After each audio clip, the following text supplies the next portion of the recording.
ಸ್ಪರ್ಧಾತ್ಮಕ ಪರೀಕ್ಷೆಗಳಲ್ಲಿ ಶ್ರೇಷ್ಠ ಸಾಧನೆ ಮಾಡಿದ 70 ವಿದ್ಯಾರ್ಥಿಗಳಿಗೆ ವಿಜಯೋತ್ಸವ 2025 ಕಾರ್ಯಕ್ರಮದಲ್ಲಿ ಸನ್ಮಾನಿಸಿದ ದೀಕ್ಷಾ ವೇದಾಂತು ಸಂಸ್ಥೆ. ದೀಕ್ಷಾ ವೇದಾಂತು ಸಂಸ್ಥೆಯು ಜೂನ್ 28ರಂದು ಬೆಂಗಳೂರಿನ ಜೆಪಿ ನಗರದ ಎಂಎಲ್ಆರ್ ಕನ್ವೆನ್ಷನ್ ಹಾಲ್ನಲ್ಲಿ ಆಯೋಜಿಸಿದ್ದ ತನ್ನ ವಾರ್ಷಿಕ ಕಾರ್ಯಕ್ರಮ ವಿಜಯೋತ್ಸವ 2025ರಲ್ಲಿ JEE Main, JEE Advanced, NEET, KCET, COMEDK, IISER, VITEEE ಮತ್ತು ಪಿಯು ಬೋರ್ಡ್ ಪರೀಕ್ಷೆಗಳಲ್ಲಿ ಶ್ರೇಷ್ಠ ಸಾಧನೆ ಮಾಡಿದ 70 ವಿದ್ಯಾರ್ಥಿಗಳಿಗೆ ಸನ್ಮಾನ ಮಾಡಿ ಗೌರವಿಸಲಾಯಿತು. ಈ ಸಂದರ್ಭದಲ್ಲಿ ವಿದ್ಯಾರ್ಥಿಗಳಿಗೆ ಶ್ಲಾಘನೆ ಮಾಡಿ ಸಲ್ಲಿಸಿ ಮಾತನಾಡಿದ ದೀಕ್ಷಾ ವೇದಾಂತು ಸಂಸ್ಥೆ ಸಂಸ್ಥಾಪಕರಾದ ಡಾಕ್ಟರ್ ಶ್ರೀಧರ್ ಅವರು, ಈ ವಿಜಯೋತ್ಸವವು ಕೇವಲ ಸನ್ಮಾನ ಕಾರ್ಯಕ್ರಮ ಮಾತ್ರವೇ ಅಲ್ಲ, ವಿದ್ಯಾರ್ಥಿಗಳ ಕಠಿಣ ಪರಿಶ್ರಮ ಮತ್ತು ಸಾಧನೆಗೆ ಸಂದ ಗೌರವವಾಗಿದೆ. ಈ ವಿದ್ಯಾರ್ಥಿಗಳು ಒಂದು ಮಾನದಂಡವನ್ನು ಸ್ಥಾಪಿಸಿದ್ದಾರೆ ಮತ್ತು ಅವರ ಪ್ರಯತ್ನಗಳನ್ನು ಹಾಗೂ ಅವರಿಗೆ ನೆರವಾದ ಕುಟುಂಬಗಳು ಮಾರ್ಗದರ್ಶಕರನ್ನು ಗೌರವಿಸುವುದು ನಮಗೆ ಹೆಮ್ಮೆಯ ವಿಚಾರವಾಗಿದೆ ಎಂದು ಹೇಳಿದರು. ಜೆಇಇ ಅಡ್ವಾನ್ಸ್ಡ್ ಎಐಆರ್ 79 ಸ್ಥಾನ ಪಡೆದಿರುವ ಇಂದಿರಾನಗರ ದೀಕ್ಷಾ ವೇದಾಂತುವಿನ ವಿದ್ಯಾರ್ಥಿ ಋಷಿಕೇಶ್ ಎಲ್ ಸನ್ಮಾನ ಸ್ವೀಕರಿಸಿ ಮಾತನಾಡಿ, ನಾನು ಪ್ರತಿದಿನ ಸ್ವಲ್ಪವೇ ಸುಧಾರಣೆ ಹೊಂದುವ ಕಡೆ ಗಮನ ಕೊಟ್ಟೆ. ದೀಕ್ಷಾ ನನಗೆ ಆತ್ಮವಿಶ್ವಾಸದಿಂದ ಮುಂದುವರಿಯಲು ಅನುವು ಮಾಡಿಕೊಟ್ಟಿತು ಎಂದು ಹೇಳಿದರು. ಪಿಯುನಲ್ಲಿ ರಾಜ್ಯದಲ್ಲಿ 6ನೇ ಶ್ರೇಯಾಂಕ, NEET AIR 576, JEE Main 99.21%, KCET 8ನೇ ಶ್ರೇಯಾಂಕ, ಬಿಎನ್ವೈಎಸ್ ಗಳಿಸಿರುವ ದೀಕ್ಷಾ ವೇದಾಂತು ಎಕ್ಸಲೆನ್ಸ್ ಬ್ಯಾಚ್ನ ದಕ್ಷ ದಿನೇಶ್ ಹೆಗಡೆ ಮೆಡಿಕಲ್ ಮತ್ತು ಇಂಜಿನಿಯರಿಂಗ್ ಎರಡೂ ವಿಭಾಗಕ್ಕೆ ತಯಾರಿ ಮಾಡುವುದು ಸುಲಭವಾಗಿರಲಿಲ್ಲ. ಆದರೆ ನನ್ನ ಶಿಕ್ಷಕರು ನನ್ನ ಮೇಲೆ ಇಟ್ಟಿದ್ದ ನಂಬಿಕೆ ನನ್ನ ಈ ದಾರಿಯನ್ನು ಸುಲಭ ಮಾಡಿತು. ಈ ವಿಜಯೋತ್ಸವದಲ್ಲಿ ನಾನು ಪಟ್ಟ ಶ್ರಮಕ್ಕೆ ಸಾರ್ಥಕತೆ ದೊರೆಯಿತು ಎಂದು ಹೇಳಿದರು. ಪಿಯುನಲ್ಲಿ 5ನೇ ಶ್ರೇಯಾಂಕ, ಮೆನ್ನಲ್ಲಿ 99.47%, ನೀಟ್ನಲ್ಲಿ ಎಐಆರ್ 2113 ಮತ್ತು ಐಐಎಸ್ಇಆರ್ನಲ್ಲಿ 111ನೇ ಶ್ರೇಯಾಂಕ ಪಡೆದಿರುವ ದೀಕ್ಷಾ ವೇದಾಂತು ಎಕ್ಸಲೆನ್ಸ್ ಬ್ಯಾಚ್ನ ನೀತಿ ಹೊಳ್ಳ, ನಾನು ವೈದ್ಯಳಾಗಬೇಕೆಂದು ಬಯಸಿದ್ದೆ. ಈ ದಾರಿಯಲ್ಲಿ ನಾನು ಕೇವಲ ಓದಲಿಲ್ಲ, ಬದಲಿಗೆ ಎಲ್ಲ ವಿಚಾರವನ್ನು ಪ್ರಶ್ನಿಸಿದೆ, ನಿರಂತರವಾಗಿ ಪುನರಾವರ್ತನೆ ಮಾಡಿದೆ, ನನ್ನ ದೌರ್ಬಲ್ಯಗಳನ್ನು ಮೆಟ್ಟಿ ನಿಂತೆ, ವಿಶ್ರಾಂತಿಗಾಗಿ ಬಾಸ್ಕೆಟ್ಬಾಲ್ ಆಡಿದೆ, ಜ್ಞಾನಕ್ಕಾಗಿ ಕಲಿತೆ ಎಂದು ಹೇಳಿದರು. ದೀಕ್ಷಾ ವೇದಾಂತನ ಸಂಸ್ಥಾಪಕರು ಈ ಕಾರ್ಯಕ್ರಮದ ಮುಖ್ಯ ಅತಿಥಿಗಳಾಗಿದ್ದರು. 2023-25 ಬ್ಯಾಚ್ನ ಬೆಂಗಳೂರಿನ ಎಲ್ಲ ದೀಕ್ಷಾ ವೇದಾಂತು ಕ್ಯಾಂಪಸ್ಗಳ ಟಾಪರ್ಗಳು ತಮ್ಮ ಪೋಷಕರು ಮತ್ತು ಶಿಕ್ಷಕರ ಜೊತೆ ಈ ಕಾರ್ಯಕ್ರಮದಲ್ಲಿ ಭಾಗವಹಿಸಿದ್ದರು. ಲಿಂಗರಾಜ್ ಕೆಎಸ್, ಬೆಂಗಳೂರು. 3 ಅಂಶಗಳನ್ನು ಗಮನದಲ್ಲಿಟ್ಕೊಳ್ಬೇಕಾಗತ್ತೆ. ಒಂದು, ಮಕ್ಕಳು ವಿದ್ಯಾರ್ಥಿಗಳು ಯಾವ ವಿದ್ಯಾಸಂಸ್ಥೆಯಲ್ಲಿ ಓದ್ತಾ ಇರ್ತಾರೆ ಅದು. ಎರಡನೇದು, ಅವರ ಶಿಕ್ಷಕ ವೃಂದ ಎಷ್ಟು ಮಕ್ಕಳಿಗೆ ಸಪೋರ್ಟಿವ್ ಆಗಿರುತ್ತೆ ಅದು. ಜೊತೆಗೆ ಮಕ್ಕಳು ಎಷ್ಟು ಫೋಕಸ್ಡ್ ಇರ್ತಾರೆ, ಅವರು ಎಷ್ಟು ಶ್ರದ್ಧೆ ಭಕ್ತಿಯಿಂದ ಅವರಿಗೆ ಇರುವಂತಹ ಜವಾಬ್ದಾರಿ, ಓದುವಂತಹ ಜವಾಬ್ದಾರಿಯನ್ನು ನಿರ್ವಹಣೆ ಮಾಡ್ತಾರೆ, ಅದೊಂದು. ಮೂರನೇದಾಗಿ, ಮನೆಯಲ್ಲಿ ನಾವು ಕೊಡುವಂತಹ, ಪಾಲಕರಾಗಿ ಕೊಡುವಂತಹ ಸಂಸ್ಕಾರ. ಇದು 3 ಮುಖ್ಯವಾಗಿ ಒಬ್ಬ ವಿದ್ಯಾರ್ಥಿಯ ಜೀವನದಲ್ಲಿ ಯಶಸ್ಸನ್ನು ಹೇಗೆ, ಯಾವ ದಿಕ್ಕಿನಲ್ಲಿ ಕರ್ಕೊಂಡು ಹೋಗುತ್ತೆ ಅನ್ನೋದನ್ನು ನಿರ್ಧಾರವನ್ನು ಮಾಡುತ್ತೆ. ನಮಗೆ ಟ್ವಿನ್ಸ್, ಅವಳಿ ಜವಳಿ ಮಕ್ಕಳು, ರಕ್ಷಾ ದಕ್ಷ ಅಂತ ಮಗಳು. ಮಗನಿಗೆ ಮೆಡಿಸಿನ್ ಪ್ರೀತಿ, ಮಗಳಿಗೆ ಆರ್ಕಿಟೆಕ್ಚರ್ ಪ್ರೀತಿ. ಹಾಗಾಗಿ ನಮಗೆ ಇದ್ದ ಸವಾಲು ಏನು ಅಂತಂದರೆ, 2 ಒಂದೇ ಕ್ಯಾಂಪಸ್ನಲ್ಲಿ ಬೇಕಾಗಿತ್ತು. 2 ಒಂದೇ ಕ್ಯಾಂಪಸ್ಸಲ್ಲಿ ಅಂತಂದರೆ ನಾವು ನೋಡ್ತಾ ಇದ್ದಿದ್ದು, ಒಂದು professional teaching, quality professional teaching, ಜೊತೆಗೆ ಒಳ್ಳೆಯ ಹಾಸ್ಟೆಲ್, ಒಳ್ಳೆಯ ಫುಡ್, ಜೊತೆಗೆ ಸೇಫ್ಟಿ, ಮತ್ತು how approachable the faculty is. So ಇದನ್ನೆಲ್ಲದನ್ನು ನಾವು ನೋಡ್ತಾ ನಾವು ದಕ್ಷಿಣ ಕನ್ನಡ, ಉಡುಪಿ, ಮಂಗಳೂರು, ಹುಬ್ಳಿ, ಧಾರವಾಡ ಮತ್ತು ಬೆಂಗಳೂರು, ಇಲ್ಲೆಲ್ಲ ಕಡೆನೂ ನಾನು ಮತ್ತು ನನ್ನ ಹಸ್ಬೆಂಡ್ ಎಲ್ಲ ಕಡೆ ಓಡಾಡಿ ನಮಗೆ ಫೈನಲಿ ನಾವು ಚೂಸ್ ಮಾಡಿದ್ದು ದೀಕ್ಷಾ. ಯಾಕೆಂತಂದರೆ ಇದರಲ್ಲಿ ಎಲ್ಲದೂ ಇತ್ತು. ಅಂದರೆ ನಿಮಗೆ ಇಂಜಿನಿಯರಿಂಗ್ ಸ್ಟ್ರೀಮ್ ಅಥವಾ ಮೆಡಿಕಲ್ ಸ್ಟ್ರೀಮ್ ಎರಡರಲ್ಲೂ ಕೂಡ ಒಳ್ಳೆಯ ಟೀಚಿಂಗ್ ಫೆಸಿಲಿಟಿ ಇದೆ. The staff is extremely dedicated. The dean smiling SM sir ಅಂತಲೇ ಹೇಳ್ತೀವಿ ನಾವು, ಮುರಳಿ ಸರ್ ಮತ್ತು Lakshmi madam, they are very supportive. ಜೊತೆಗೆ ಎಲ್ಲ ದೀಕ್ಷಾ ಸ್ಟಾಫ್ ಕೂಡ ಅವರಿಗೆ ಯಾವುದೇ ಟೈಮಲ್ಲೂ ಕೂಡ ಮಕ್ಕಳಿಗೆ ಏನೇ ಸಮಸ್ಯೆ ಬಂದರೂ ಅದು ಅವರ ಆರೋಗ್ಯದ ವಿಷಯದಾಗಿರ್ಬಹುದು, ಯಾಕೆಂದರೆ ಅವರು ಇದ್ದಿದ್ದು ಒಂದು ರೆಸಿಡೆನ್ಷಿಯಲ್ ಕಾಲೇಜ್ನಲ್ಲಿ. ಆರೋಗ್ಯದ ವಿಷಯ ಆಗಿರ್ಬೋದು ಅಥವಾ ಅಭ್ಯಾಸದ ವಿಷಯದಲ್ಲಾಗಿರ್ಬೋದು, ಪ್ರತಿಯೊಂದರಲ್ಲೂ ಕೂಡ ಸಂಪೂರ್ಣ ಅವರು ಮಕ್ಕಳಿಗೆ ಸಹಾಯ ಸಹಕಾರವನ್ನು ನೀಡಿದ್ದಾರೆ. ಕಡೆಗೆ ಒಂದು ದಿನ ಏನಾಗಿತ್ತು ಅಂತಂದರೆ, ಅವರು ಮನೆಗೆ ವಾಪಸ್ ಬಂದರು. ಅವರ 2 ವರ್ಷದ ಶಿಕ್ಷಣವನ್ನು ಮುಗಿಸಿ ಮನೆಗೆ ವಾಪಸ್ ಬಂದರು. ನಮಗೆಲ್ಲ ತುಂಬ ಖುಷಿಯಾಗಿದೆ. ಆದರೆ ಮಕ್ಕಳು ಬೇಜಾರಾಗಿದ್ದರು. ಏನಂತ ಹೇಳ್ತಾ ಇದ್ರು ಅಂದರೆ, ವಿ ಆರ್ ಮಿಸ್ಸಿಂಗ್ ದೀಕ್ಷಾ ಅಂತ ಹೇಳ್ತಾ ಇದ್ರು. ಅಂದರೆ ಅವರಿಗೆ ನಮ್ಮ ಮನೆ ಏನಿದೆ ಅದು ಮೊದಲನೇ ಮನೆ, ಆದರೆ ದೀಕ್ಷಾ ಅವರಿಗೆ 2ನೇ ಮನೆ ಆಗಿತ್ತು. ಅಲ್ಲಿ ಯಾರು ಶಿಕ್ಷಕರಿದ್ದರು, ಅಧ್ಯಾಪಕರಿದ್ದರು, ಪ್ರೊಫೆಸರ್ಸ್, ಲೆಕ್ಚರರ್ಸ್ ಇದ್ದರು, ಅವರು they were the second parents. Of our children in this year's academic season, children of Diksha Vedantu have done phenomenally well in PUC and in competitive exams such as the CET, COMEDK, JEE Main, JEE Advanced, NEET and ISET.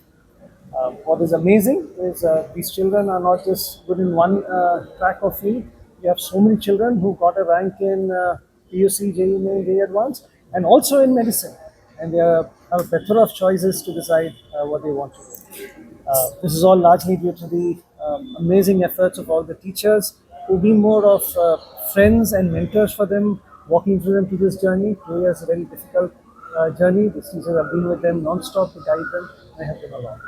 So ಈ ಪ್ರಶ್ನೆ ಬರ್ಬೋದು, ಯಾಕೆ ಈ program organise ಮಾಡಿದ್ದೀವಿ ಅಂದರೆ, to inspire the students, to showcase them and say that yes it is possible. ಈ ಜೀವನದಲ್ಲಿ ಏನು ಮನಸ್ಸಿಗೆ ಇದೆಯೋ ಅದು it is possible to achieve it, and these students have proven it over and over again. Every year if you see, children are able to shine and come out. And ಈ ಮಕ್ಕಳು ನಮ್ಮ ಕರ್ನಾಟಕದಿಂದ ಬಂದಿರೋ ಮಕ್ಕಳು ಆಲ್ ಇಂಡಿಯಾ ಲೆವೆಲಲ್ಲಿ participate ಮಾಡಿ ಅವರು they have one and they have done very well in the national level examinations. So all the children out there who are seeing this program, please be rest assured it is possible to achieve your dream. So dream big and draw inspiration from these kids and say that yes, it is possible. If they have done it, so can you. All the very best. All the best. ಎಲ್ರಿಗೂ ನಮಸ್ಕಾರ. My name is ತುಷಾ Babu ಮಾಳಿಗೆ and I'm a student for 2 years at Diksha main campus in Kanakpura Road, and my JEE advanced rank was 4365, from which I got a seat at IIT Bombay Mechanical Branch, and my JEE mains percentile was 99.70. Along with that, I secured 87th state rank in KCET, 80th rank in COMEDK, as well as 178th rank in IAT, which is ICER's entrance exam. And I have to say that Diksha has played a very huge part in my preparation. They have guided me, they have supported me, all the teachers, all the faculty, the Diksha team. I was at revision in the Diksha EB batch, excellence batch, Ekalavya batch. So I want to thank those teachers as well. I want to thank the entire Vedantu team, and most of all I need to thank my parents, because without their support nothing would have been possible. And for all the future aspirants of JEE, and one thing I forgot to mention is NEET, I got a score of 486. So one thing I want to tell all the people who are aspiring is nothing is impossible if you just put in sincere daily effort.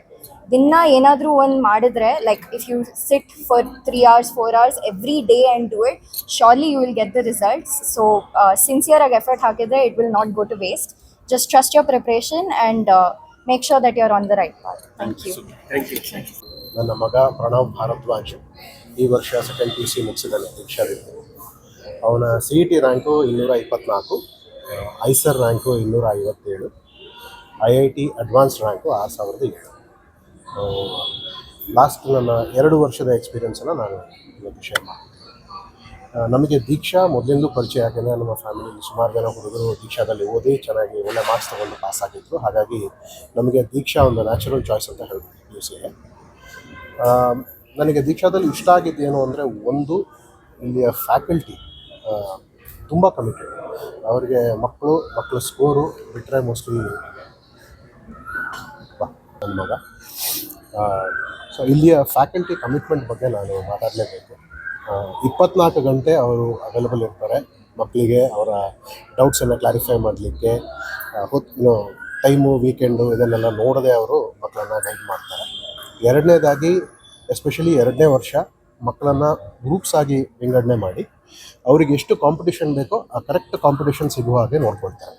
So ಬ್ಯಾಚಸ್ಸಲ್ಲಿ score ಪ್ರಕಾರ ಡಿವಿಷನ್ಗಳಿರುತ್ತೆ. ಮತ್ತು ಏನೇನು expectation ಇದೆ ಹುಡುಗರಿಂದ ಅದ್ರ ಪ್ರಕಾರ ಅವ್ರಿಗೆ challenges ಕೊಡ್ತಾ ಹೋಗ್ತಾರೆ. Challenges ಜಾಸ್ತಿ ಆಯಿತು ಅಂದರೆ ಅದರ ಪ್ರಕಾರ ಸ್ವಲ್ಪ ಕೌನ್ಸಿಲಿಂಗ್ ಕೂಡ ಕೊಡ್ತಾರೆ. ಈಗ ಎಲ್ಲ ಮಕ್ಕಳಿಗೂ ಒಂದೇ ಲೆವೆಲಲ್ಲಿ ಪಾರ್ಟಿಸಿಪೇಟ್ ಮಾಡಲಿಕ್ಕೆ ಆಗಲ್ಲ, ಹಾಗಾಗಿ ಕೌನ್ಸಿಲಿಂಗದು ಇಂಪಾರ್ಟೆನ್ಸ್ ಇರುತ್ತೆ. ಅದನ್ನು ದೀಕ್ಷಾದಲ್ಲಿ ತುಂಬ ಚೆನ್ನಾಗಿ ಕೊಡ್ತಾರೆ ಅನ್ನೋದು ನನ್ನ ಅಭಿಪ್ರಾಯ. ಸೊ ಇದೆಲ್ಲದರಿಂದಾಗಿ ನನ್ನ ಮಗ ನಮ್ಮ ಸ್ಯಾಟಿಸ್ಫ್ಯಾಕ್ಷನ್ಗೆ ಪರ್ಫಾರ್ಮ್ ಮಾಡಿದ್ದಾರೆ.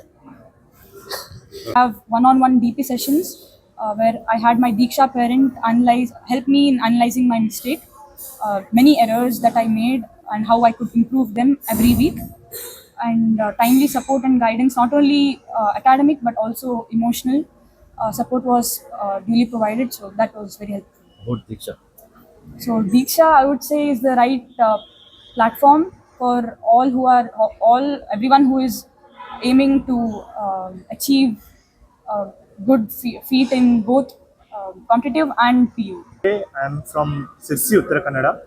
I have secured a rank of 8 in BNY stream of CET, 99.2 percentile in JEE mains, which includes a 100 percentile in physics. I've scored 594 in PU annual examination this year, along with AAR general category rank of 576 in the NEET examination. ನನ್ನ ಇಬ್ಬರು ತಾಯಿ ಮತ್ತು ತಂದೆ ಇಬ್ಬರು ವೈದ್ಯರಾದ್ದರಿಂದ ನನಗೆ medical choose ಮಾಡೋಕ್ಕೆ ಒಂದು ಒಳ್ಳೆ ಪ್ಲ್ಯಾಟ್ಫಾರ್ಮ್ ಸಿಕ್ಕಿತ್ತು. So I am pursuing medical, but truly the credit for all of this goes to the Diksha EB team. They supported me from the beginning, even when things were not good or when I was not scoring enough marks. They have been truly supportive from the beginning till the ending. So really the complete credit goes to the Diksha teaching staff and the management faculty. You want to highlight anything that Diksha particularly does with your students in order to perform? They really interact one-on-one a lot. All the teachers were in constant touch with me. They used not just academically, but like we were living in a hostel, so everything they were like second parents to me. I would also like to thank Lakshmi ma'am, our principal, who was always there, and whenever I fell sick, I caught dengue once, but they still kept me in the hostel, took all the, like they gave me all the medicines, took care of me well. They were completely supportive, and I have to mention my parents, who were there from the beginning in the background last 2 years, and now they are roaming around India with me to select a good medical college, just like they selected Diksha for me 2 years ago.